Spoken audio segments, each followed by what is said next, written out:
LDF സ്ഥാനാർത്ഥികളെ നാളെ പ്രഖ്യാപിക്കുമെന്ന് LDF കൺവീനർ A. വിജയരാഘവൻ.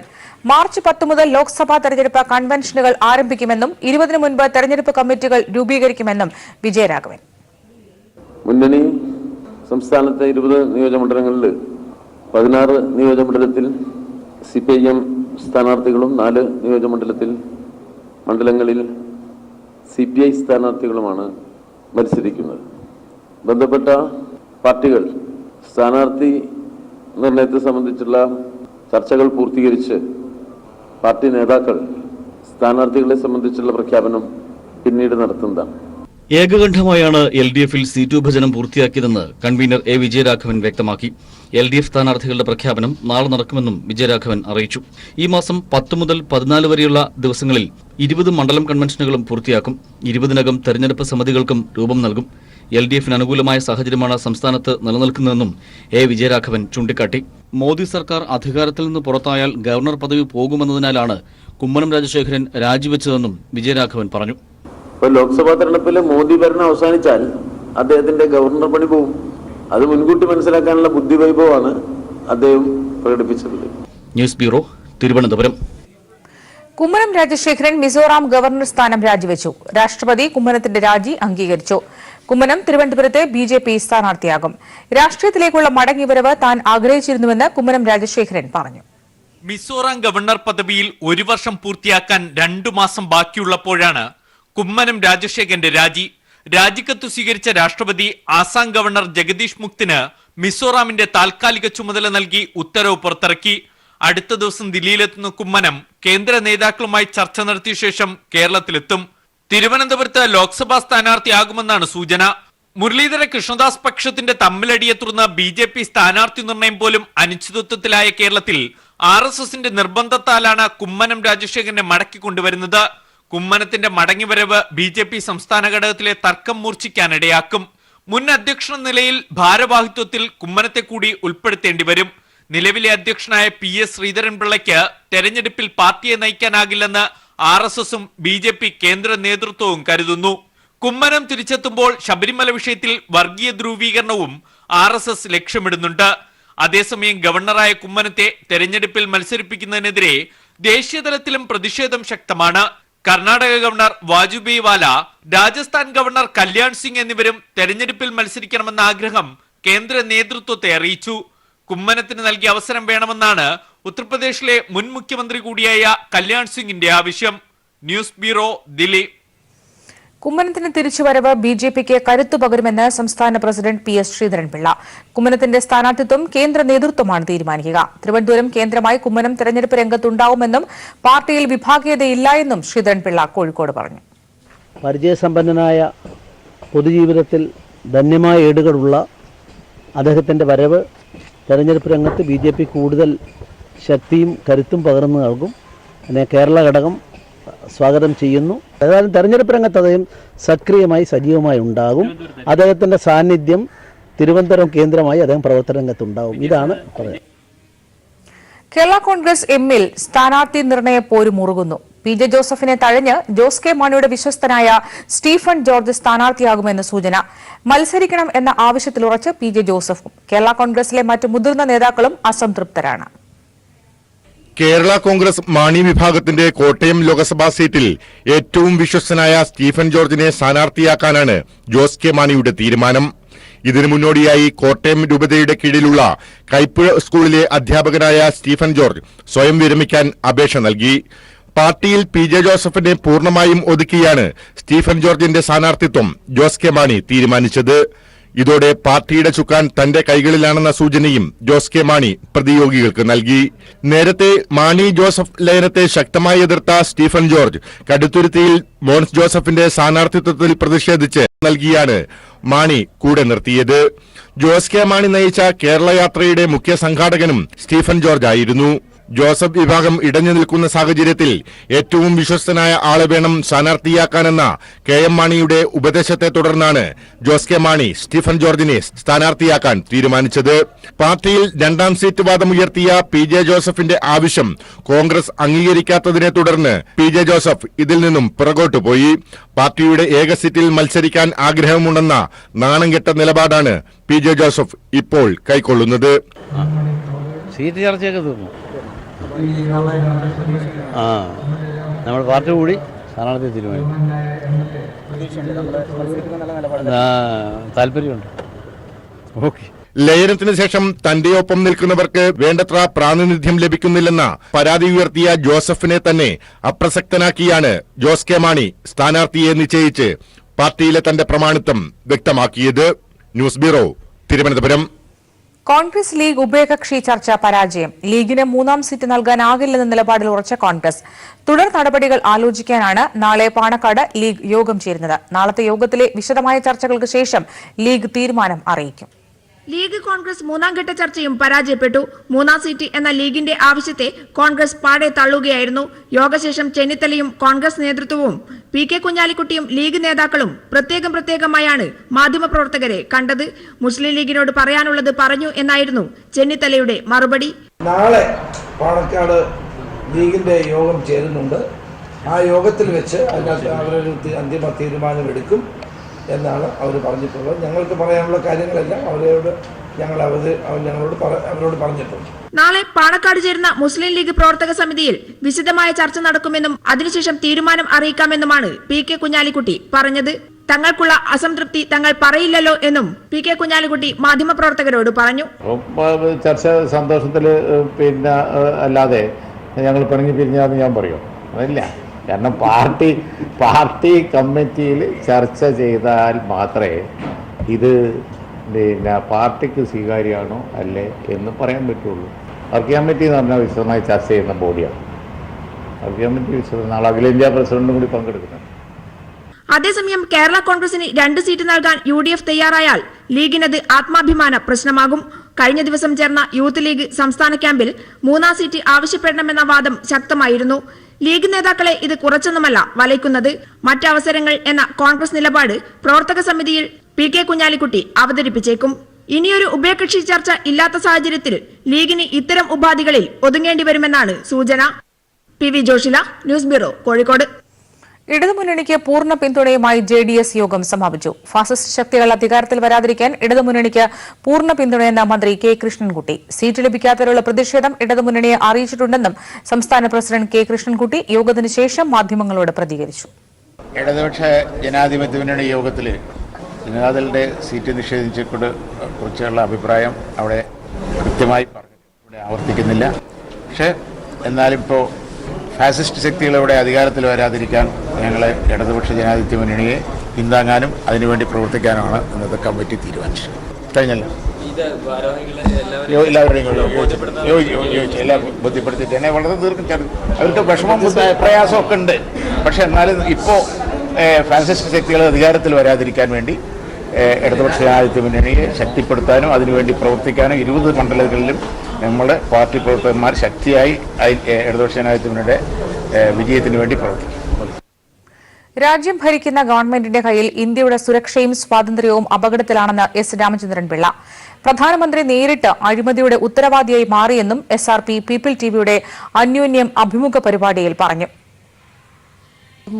പ്രധാനമന്ത്രി നേരിട്ട് അഴിമതിയുടെ ഉത്തരവാദിയായി മാറി. അഴിമതി മാത്രമല്ല, ഈ ഗവൺമെന്റിന്റെ കരങ്ങളിൽ ഇന്ത്യയുടെ സുരക്ഷ അപകടത്തിലായി എന്നുള്ളതാണ് ഏറ്റവും വലിയ ആപത്ത്. നമ്മുടെ രാജ്യത്തിൻ്റെ സ്വാതന്ത്ര്യം തന്നെ അപകടത്തിലായിരിക്കുന്നു എന്നതാണ് ഇന്നത്തെ യാഥാർത്ഥ്യം. ഇപ്പം നമ്മുടെ രാജ്യത്തിൻ്റെ ഏറ്റവും വളരെ പ്രധാനപ്പെട്ട പ്രതിരോധ രഹസ്യങ്ങൾ നമ്മുടെ പ്രതിരോധ ഡിപ്പാർട്ട്മെൻറ്റിന് സംരക്ഷിക്കാനാവില്ല എന്ന് ഇന്ത്യയുടെ അറ്റോർണി ജനറൽ സുപ്രീം കോടതിയിൽ പറഞ്ഞിരിക്കുന്നു. രേഖ ചോർന്നു പോകുന്നു എന്നതാണ്. മോഷ്ടിക്കപ്പെട്ടു എന്ന് അതെ, മോഷ്ടിക്കപ്പെട്ടു എന്ന് പറഞ്ഞതാണ്. എന്ന് പറഞ്ഞാൽ ഈ രാജ്യത്തിൻ്റെ സുരക്ഷ എത്ര വലിയ അപകടത്തിലാണ് ഇവരുടെ കരങ്ങളിൽ എന്നുള്ളത് ഇന്നിപ്പോൾ വ്യക്തമായിരിക്കുകയാണ്. കേരളത്തിലെ 4 സീറ്റുകൾ ഉൾപ്പെടെ 15 ലോക്സഭാ സീറ്റുകളിലെ സ്ഥാനാർത്ഥി പട്ടികയ്ക്ക് സിപിഐ ദേശീയ എക്സിക്യൂട്ടീവിന്റെ അംഗീകാരം.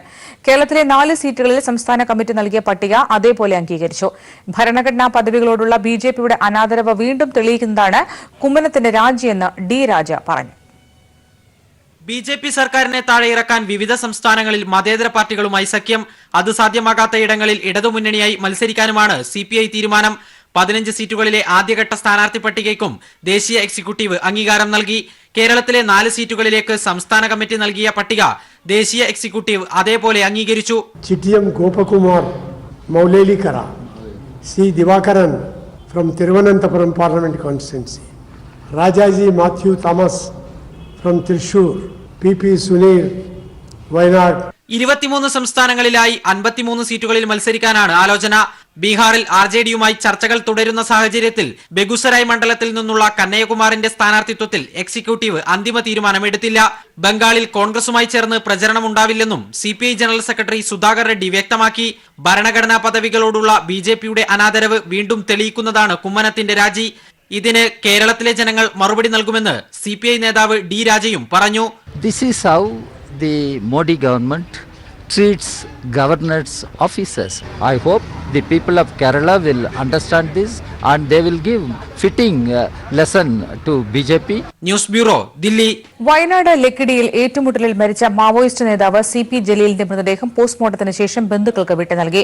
കോഴിക്കോട് മെഡിക്കൽ കോളേജിൽ പോസ്റ്റ്മോർട്ടത്തിന് ശേഷം മൃതദേഹം മലപ്പുറം പാണ്ടിക്കാടുള്ള വീട്ടിലേക്കാണ് പോലീസ് സുരക്ഷയോടെ കൊണ്ടുപോയത്. അതേസമയം പോലീസാണ് ആദ്യം വെടിവെച്ചതെന്ന് താൻ പറഞ്ഞിട്ടില്ലെന്ന് റിസോർട്ട് മാനേജർ രഞ്ജിത്ത് പറഞ്ഞു. നേരത്തെ ഇത്തരത്തിൽ വാർത്തകൾ പ്രചരിച്ചിരുന്നു. മാവോയിസ്റ്റ് സംഘം AK-47 തോക്കുമായി നിൽക്കുന്ന ദൃശ്യങ്ങളും പുറത്തുവന്നു. ലക്കിടിയിൽ പണം പിരിക്കാനായി എത്തിയ മാവോയിസ്റ്റ് സംഘവുമായി ഏറ്റുമുട്ടൽ നടന്നുവെന്ന പോലീസ് നിലപാട് സ്ഥിരീകരിക്കുന്നതാണ് AK-47 തോക്കുമായി റിസോർട്ടിനുള്ളിൽ നിൽക്കുന്ന 2 അംഗ മാവോയിസ്റ്റ് സംഘത്തിന്റെ ദൃശ്യങ്ങൾ. വിവരമറിഞ്ഞ സ്ഥലത്തെത്തിയ പോലീസ് തണ്ടർഫോഴ്സ് സംഘത്തിന് നേരെ വെടിയുതിർത്താണ് സംഘം രക്ഷപ്പെടാൻ ശ്രമിച്ചത്. തുടർന്ന് ശക്തമായ വെടിവെയ്പുണ്ടായി.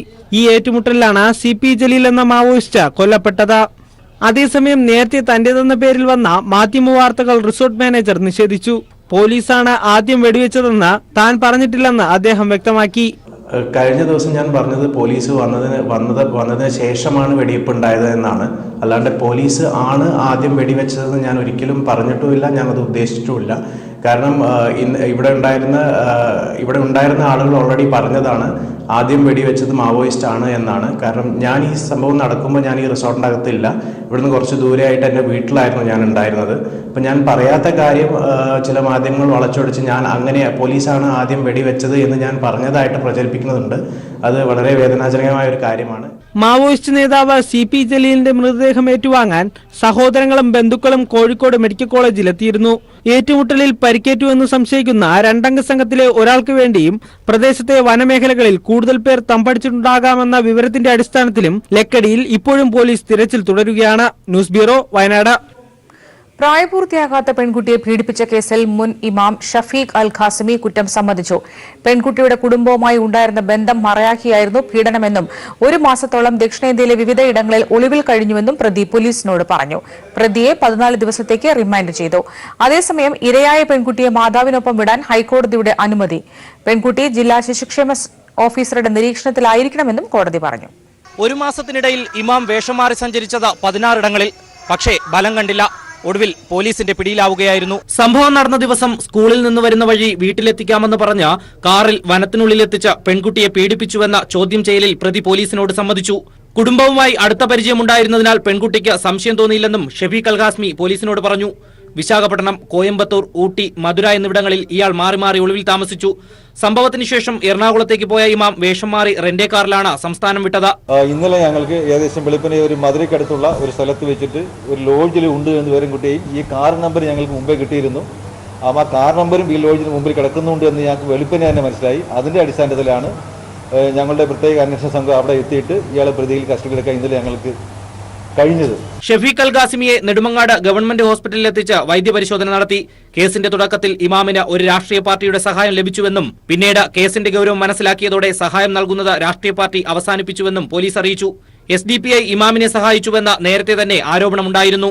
പാർട്ടിയുടെ സഹായം ആദ്യമേ ഉണ്ടായിരുന്നു, പക്ഷേ സീരിയസ്നെസ് മനസ്സിലാക്കുന്നതോടുകൂടി അവർ പിന്മാറുകയാണ് ചെയ്തത്. ആദ്യം ഈ പറഞ്ഞ കണക്കൊരു ഇമാമായിരുന്നു എന്നുള്ള ഒരു സപ്പോർട്ടാണ് ആ രാഷ്ട്രീയ പാർട്ടികൾ കണ്ടത്, രാഷ്ട്രീയ പാർട്ടി കണ്ടത്. പക്ഷെ അത് അവസാനം ഇതിന്റെ ഗ്രാവിറ്റി മനസ്സിലാക്കിയോടുകൂടി അവർ പിന്മാറുകയാണ് ചെയ്തത്. ഇമാം ഉൾപ്പെടെ 5 പേരെ പോലീസ് കേസിൽ പ്രതി ചേർത്തു. ഇമാമിനൊപ്പമുണ്ടായിരുന്ന ഡ്രൈവർ ഫാസിലും മധുരയിൽ വെച്ച് പിടിയിലായിട്ടുണ്ട്. തിങ്കളാഴ്ച കോടതിയിൽ നിന്നും കസ്റ്റഡിയിൽ വാങ്ങിയ ശേഷമായിരിക്കും തെളിവെടുപ്പിന് പ്രതികളെ കൊണ്ടുപോവുക. വളരെയധികം പഴികേട്ടെങ്കിലും കൃത്യമായ അന്വേഷണത്തിലൂടെയാണ് ഇമാമിനെ അന്വേഷണ സംഘം പിടികൂടിയത്. ഇനി കോടതിയിൽ ഹാജരാക്കി കസ്റ്റഡിയിൽ ആവശ്യപ്പെടും. തുടർന്ന് തെളിവെടുപ്പ് നടത്തും. ക്യാമറാവുമൺ ഷാജിലയ്ക്കൊപ്പം റിനു ശ്രീധർ. സംവിധായകൻ പ്രിയനന്ദനെതിരെ വീണ്ടും സംഘപരിവാർ കൊലവിളി. ദില്ലിയിൽ പ്രിയനന്ദൻ പങ്കെടുക്കാനിരുന്ന പരിപാടി സംഘപരിവാർ അലങ്കോലപ്പെടുത്തി.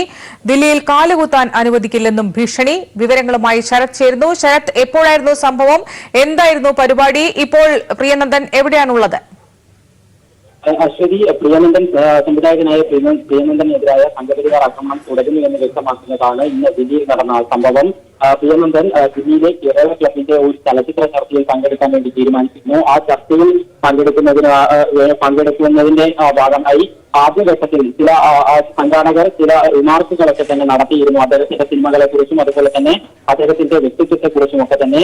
ആ സമയത്താണ് 20ഓളം വരുന്ന സംഘപരിവാർ ഗുണ്ടകൾ ചേർന്ന് പരിപാടി അലങ്കോലപ്പെടുത്തിയത്. ദില്ലിയിലെ കേരള ക്ലബ്ബ് സംഘടിപ്പിച്ച ഈ സിനിമാ ചർച്ച ദില്ലിയിലെ മലയാളികളെന്ന് അവകാശപ്പെടുന്ന അയ്യപ്പ ഭക്തരെന്ന് അവകാശപ്പെട്ടുകൊണ്ടെത്തിയ 20ഓളം സംഘപരിവാർ ഗുണ്ടകൾ ചേർന്നാണ് അലങ്കോലപ്പെടുത്തിയത്. ഇവർ പറയുന്നത് ശബരിമല വിഷയത്തിൽ പ്രിയനന്ദന്റെ നിലപാട് തെറ്റായിരുന്നു എന്ന് പറഞ്ഞുകൊണ്ടാണ് ആകെ പരിപാടി മുഴുവൻ ആവിഷ്കാര സ്വാതന്ത്ര്യത്തിനെതിരെ പോലും കടന്നുകയറ്റം നടത്തിക്കൊണ്ട് അലങ്കോലപ്പെടുത്തിയത്. പ്രിയനന്ദൻ പരിപാടിക്ക് എത്തിയിട്ടുണ്ടായിരുന്നില്ല. അദ്ദേഹത്തിന്റെ ഫ്ലൈറ്റ് വൈകിയതിന്റെ ഭാഗമായി പ്രിയനന്ദൻ പരിപാടിക്ക് എത്തിയിട്ടുണ്ടായിരുന്നില്ല. അതിനു മുൻപായിരുന്നു ഇത്തരത്തിൽ പരിപാടി മുഴുവൻ അലങ്കോലപ്പെടുത്തുന്ന സമീപനം ഇവരുടെ ഭാഗത്തു നിന്നും ഉണ്ടായത്. അതേസമയം തന്നെ വലിയ അസഭ്യവർഷമാണ് സംഘപരിവാർ ഗുണ്ടകളുടെ ഭാഗത്തു നിന്നും പ്രിയനന്ദനെതിരായും അതുപോലെ തന്നെ സംഘാടകർക്കെതിരായും ഉണ്ടായത്. പ്രിയനന്ദനെ കൊല്ലുമെന്നുള്ള ഭീഷണി കൊടുക്കുകയും ചെയ്തിരുന്നു. അതിന്റെ ദൃശ്യങ്ങൾ ഉൾപ്പെടെ CCTVക്ക് ലഭിച്ചിട്ടുണ്ട്. അതുപോലെ തന്നെ അവിടെ പ്രിയനന്ദന്റെ ഫേസ്ബുക്ക് പോസ്റ്റിന്റെ കോപ്പി എഴുതിയെടുത്തുകൊണ്ട് പരിപാടി തടസ്സപ്പെടുത്തിയ ഈ സംഘപരിവാർ ഗുണ്ടകൾ അതിന്റെ സംഘാടകരെ കയ്യേറ്റം ചെയ്യുകയും ചെയ്തു. സംഘാടകരായ 3-4 പേർക്കെതിരെ കയ്യേറ്റം നടത്തിയുണ്ടായി. പ്രായമായ ആളുകൾ ഉൾപ്പെടെ ഈ കയ്യേറ്റത്തിന് വിധേയരാകുന്ന ഒരു സാഹചര്യമാണ് ഉണ്ടായത്. അതുപോലെ തന്നെ പ്രിയനന്ദൻ കാലെടുക്കാൻ വിടുക, നാളെ പ്രിയനന്ദന്റെ പരിപാടിയുണ്ട്. ആ പരിപാടി നടത്താൻ അനുവദിക്കില്ല എന്ന് ഭീഷണിപ്പെടുത്തുന്ന സാഹചര്യമാണ് ഉണ്ടായത്. കഴിഞ്ഞ ദിവസം പ്രിയനന്ദനെതിരെ ശബരിമല ഈ വിഷയത്തിൽ നിലപാട് പറഞ്ഞതിന്റെ പേരിൽ സംഘപരിവാർക്കാർ കായികമായി ആക്രമണം നടത്തുന്ന സാഹചര്യം ഉണ്ടായിരുന്നു. ഇതിന് പിന്നാലെയാണ് വീണ്ടും സംഘപരിവാറിന്റെ ഭാഗത്ത് ഇത്തരത്തിൽ ആവിഷ്കാര സംവിധായകൻ പ്രിയനന്ദനെതിരെ വീണ്ടും സംഘപരിവാറിന്റെ കൊലവിളി. ദൃശ്യങ്ങളാണ് കാണുന്നത്. ശരത്താണ് ദില്ലിയിൽ നിന്നും വിവരങ്ങൾ നൽകിയത്.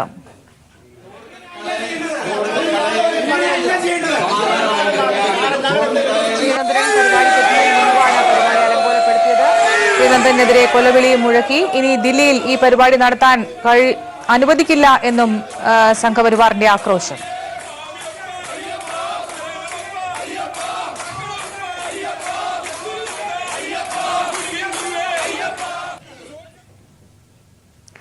വിവിധ രംഗങ്ങളിൽ സമൂഹത്തിന് മികച്ച സംഭാവനകൾ നൽകിയ വനിതകൾക്ക് ഈസ്റ്റേണിന്റെ ആദരം. ലോക വനിതാ ദിനത്തോടനുബന്ധിച്ചാണ് കറി പൌഡർ നിർമ്മാണ രംഗത്തെ പ്രമുഖരായ ഈസ്റ്റേൺ തെരഞ്ഞെടുക്കപ്പെട്ട 15 വനിതകളെ ആദരിച്ചത്. Eastern Bhoomika icon women of your life എന്ന പേരിൽ കൊച്ചിയിൽ സംഘടിപ്പിച്ച ചടങ്ങിൽ അസിസ്റ്റന്റ് കളക്ടർ പ്രാഞ്ചൽ പാട്ടീൽ വിജയികൾക്ക് പ്രശസ്തി പത്രം നൽകി. മുഖ്യധാരയിലേക്ക് കടന്നു വന്നിട്ടില്ലാത്തവരും എന്നാൽ സമൂഹത്തിന് മികച്ച സംഭാവനകൾ നൽകിയവരുമായ 15 വനിതകളെ കണ്ടെത്തിയാണ് ഈസ്റ്റേൺ ആദരിച്ചത്. കേരളത്തിന് പുറമെ കർണാടക, ഉത്തർപ്രദേശ്, ആന്ധ്രാപ്രദേശ്, തമിഴ്നാട് എന്നിവിടങ്ങളിലും ഒരേ സമയം വനിതകളെ ആദരിച്ചു.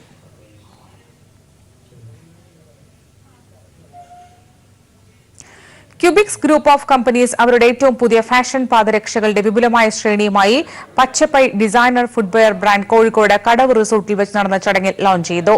പ്രശസ്ത സിനിമാ താരം രാജീവ് പിള്ള പച്ചപ്പൈ പാദരക്ഷകൾ അവതരിപ്പിച്ചു. യുവതലമുറയെ ലക്ഷ്യമിട്ടുകൊണ്ടുള്ള ഉന്നത നിലവാരത്തിലുള്ള സ്പോർട്സ് ഷൂസുകൾ, ഫോമൽ ഷൂസുകൾ, ജെന്റ്സ് ലേഡീസ് ഫാഷൻ ചെരുപ്പുകൾ എന്നിവ പച്ചപ്പൈ ബ്രാൻഡിന് കീഴിൽ ലഭ്യമാവുമെന്ന് മാനേജിംഗ് ഡയറക്ടർ സലീം മുണ്ടോളി അറിയിച്ചു. ഇതോടൊപ്പം പച്ചപ്പൈ സ്റ്റോർ എന്ന പേരിൽ ബ്രാൻഡഡ് ഫുട്വെയർ ഔട്ട്ലെറ്റുകൾ ഉടൻ തന്നെ കേരളത്തിലുടനീളം ആരംഭിക്കുമെന്നും അദ്ദേഹം അറിയിച്ചു. ചടങ്ങിൽ Cubix group of companies chairman Faisal Rahman, director Fawaz, KP Koya, Kunhalikutty എന്നിവരും പങ്കെടുത്തു.